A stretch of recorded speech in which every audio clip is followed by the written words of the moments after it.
Michael founded Dell in 1984 out of his dorm room at the University of Texas at Austin. His small dorm room project rapidly grew into a billion-dollar conglomerate, and by 1992, Michael was the youngest CEO to head a Fortune 500 company. In 2004, after leading the company for 20 years, Michael decided that it was time to step away and take it easy. But within just 3 years of leaving, Dell lost the lead to HP. They lagged behind the market for the first time in the company's history, and the SEC was investigating Dell for accounting issues. Michael would return as CEO in 2007, but most of his time would simply be spent on damage control.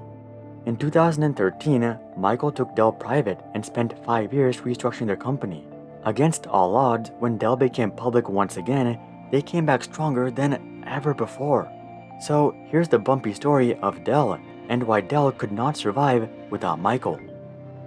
To answer this question, we have to take a look at what made Dell successful in the first place.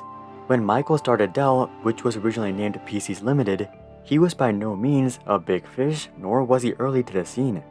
In retrospect, it may seem like 1984 was super early to be jumping into the personal computer business, but it did not feel that way at the time. IBM and Compaq were the industry standard, and companies like Apple had already leveraged their early mover advantage.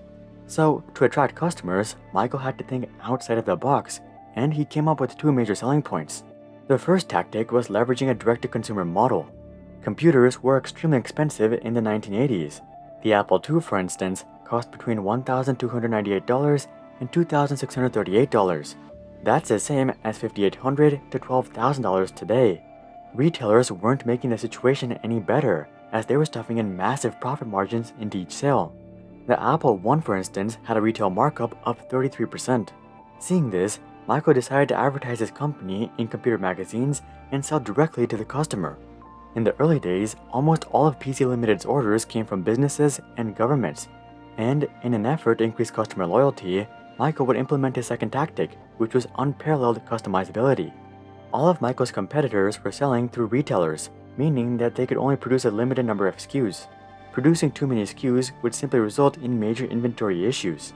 But for PCs Limited, given their direct-to-customer business model, they didn't need to build the computer itself until they received an order. At first, Michael used this tactic because he needed revenue from the customer in order to actually purchase the parts used in the computer. But as the business grew, Michael made this obstacle into an advantage. Anyway, Michael would change the name of the company to Dell Computer Corporation and take the company public in 1988. By the end of 1988, Dell's market cap would grow to $80 million, and in 1992, Dell would be included in the Fortune 500 list. By this point, Dell's business with commercial customers was going pretty well. So, Michael decided to expand the business to retail customers. Initially, in 1993, Michael chose the most obvious route, which was selling through big box retailers. It was estimated that expanding to retailers would inflate Dell's revenue by $125 million. However, within a year of entering the retail scene, Michael decided that big box retailers were not the move. Retailers not only made Dell's margins extremely thin, but retailers were not what made Dell successful in the first place.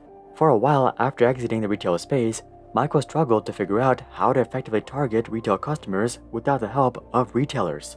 But in 1996, he landed on the jackpot, which was launching an online store. Once again, looking back, it's obvious why this was successful. In 1996 though, this was a rather questionable move. Here's the thing, most retail PC buyers were first-time computer buyers. So how were they supposed to use the internet to order a PC if they didn't already have a PC?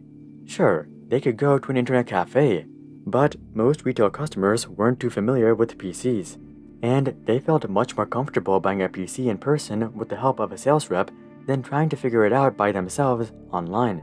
These limitations reduced Dell's reach to basically just PC enthusiasts, but this was by design. First-time PC buyers were indeed the fastest growing segment within the market throughout the 1990s. However, appealing to first-time PC buyers was a race to the bottom. As computer manufacturers achieved better economies of scale, competition for offering the cheapest PC became fierce and cutthroat. These guys were pulling in more revenue than ever before, but their profit margins were also lower than ever before. In the meantime, Dell's average selling price was actually going up. Though Dell's demographic of PC enthusiasts was relatively small, These guys were purchasing more and more powerful PCs every time, bolstering Dell's financials. At the same time, Dell would expand into one more major sector, which was servers. Dell was not early to this sector either. By the time Dell entered the scene, IBM, HP, and Compaq dominated the server market. No one really challenged these three, as they had access to proprietary technology and proprietary software. Instead of seeing this as an obstacle though, Michael treated this as an advantage. While IBM and HP were selling their fancy high-end servers, Dell decided to introduce low-end cheap servers that were simply based on Intel chips. This of course did not appeal to every corporation. But Dell was able to find a niche portion of the market that found Dell's low-end servers to be more than enough. Dell launched their PowerEdge servers in 1994, and within 4 years of launch, enterprise revenue grew from nothing to 13% of their entire revenue. Michael actually had a rather infamous quote around this time. In 1997, when Apple was nearly bankrupt, reporters would ask Michael what he would do if he was in charge of Apple. Michael replied, "I'd shut it down and give the money back to the shareholders." I'm sure that was easy to say given that Dell was killing it in the late 1990s, but we'll eventually see how Michael handles the situation himself. Anyway, given their rapid growth in all of these sectors, Dell became the world's largest PC manufacturer in 1999. As you can see, the one key attribute that is present in each of Dell's victories is execution. Dell wasn't the first, they were never the best, they weren't the most innovative, and they didn't have a massive legacy. However, the one thing Dell did have was flawless execution. As we move into the 2000s though, the same cannot be said about their execution. In 2002, Dell would launch a wide array of products which really made no sense.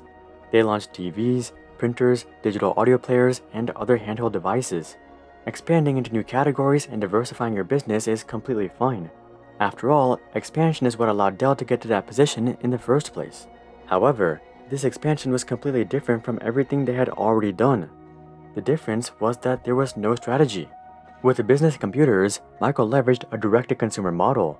With retail customers, Michael leveraged the internet. With servers, Michael leveraged the underserved low-end market. But with these additions, it was almost as if Dell was saying, "We're big and established now, so you should buy whatever we put out." In 2003, Dell would change their name from Dell Computer Corporation to just Dell Inc. And in 2004, Michael would resign as Dell CEO and hand over the reins to Kevin Rowlands. At the time, the PC market was starting to mature, which led to a sizable decline in computer purchases. One segment of the market, however, was still growing rapidly, and this was laptops. Dell didn't approach the laptop market strategically like they always did though. They chose the easy route and sold their laptops in big box retailers, which of course left them with little to no differentiation and extremely thin profit margins. Somehow, they fell into the exact trap that they avoided a decade ago. Sure enough, 80% of Rowland's quarterly reports would come in below expectations, and he would resign as CEO in January of 2007, allowing for Michael to take on the position once again. But things wouldn't just turn around right after Michael became CEO again. You see, the company as a whole was facing an internal crisis. A company survey found that 50% of their employees would be willing to leave the company for a comparable job elsewhere. This was because of two primary reasons. Dell had become more bureaucratic than ever before under the leadership of Rowlands, and many employees hated this. The second reason was that thousands of employees had become quite wealthy thanks to stock options combined with the dot-com bubble. It's estimated that Dell minted 2,700 millionaires, and dozens of these guys had made tens of millions. Fun fact, Dell had made so many millionaires that people call these individuals Dellionaires. The problem though was that these guys were just working at Dell for fun at this point, and they didn't really care about the future of the company or getting fired. As a result, Michael would launch a campaign called Dell 2.0. The goal of the campaign was to get rid of all of the complacent employees and managers and return to the roots of what made Dell great. However, as Michael focused on changing the company's culture in the late 2000s and the early 2010s, he missed out on the unstoppable rise of tablets and smartphones, and this just left Dell in an even worse position by 2013. The company wasn't about to go bankrupt, but they were tumbling down a steep cliff. Between 2012 and 2013, Dell's earnings per share crashed from 36 cents to just 7 cents. The next obvious step was negative earnings and eventually bankruptcy. Now, Michael didn't shut down Dell like he recommended Steve Jobs do, but he would technically return all the money to the shareholders. In 2013, Michael made a deal with a private equity firm and Microsoft to cough up the $24.4 billion required to take Dell private. Shareholders were pretty pleased with this deal, as Michael was buying the shares for a 25% premium, and they didn't have much hope for Dell anyway. As expected, Dell's profits continued to tumble, and Dell would lose $1.2 billion by 2015. But this would all change in October of 2015, when Dell made a deal with a company called EMC. EMC was a giant in the realms of data storage, data analytics, and cloud computing. Dell would buy EMC for $67 billion, which was mostly funded by debt. Though this deal trounced Dell in debt, the acquisition allowed Dell to not only make up lost time in the cloud and database markets, but become the dominant player in the enterprise market. Since then, Dell has clung on to the enterprise market, and this has been the backbone supporting Dell's recovery over the past 5 years. So why was Dell not able to survive without Michael? Well, the answer is complacency. Everyone from the employees and managers to the executives and even Michael himself had become complacent. They thought that they had made it and that they were safe. But as Dell's story shows us, there's no such thing as making it. The second that one thinks they made it is the second they lose the lead. Even decades of flawless execution can be unraveled within just a few short years, and the recovery, if there is one, will be just as hard as the first time around. The thing to keep in mind in such situations is that a 100% return is required to counteract a 50% decline. So be sure that you're not the one who's caught being complacent. Did you guys know about the roller coaster ride Dell went on? Comment that down below. Also, drop a like if you think that Dell teaches all of us a valuable lesson. And of course, consider joining our Discord community to suggest future video ideas, and consider subscribing to see more questions logically answered. But until then, I'm Hari, and I'll see you guys on the next one.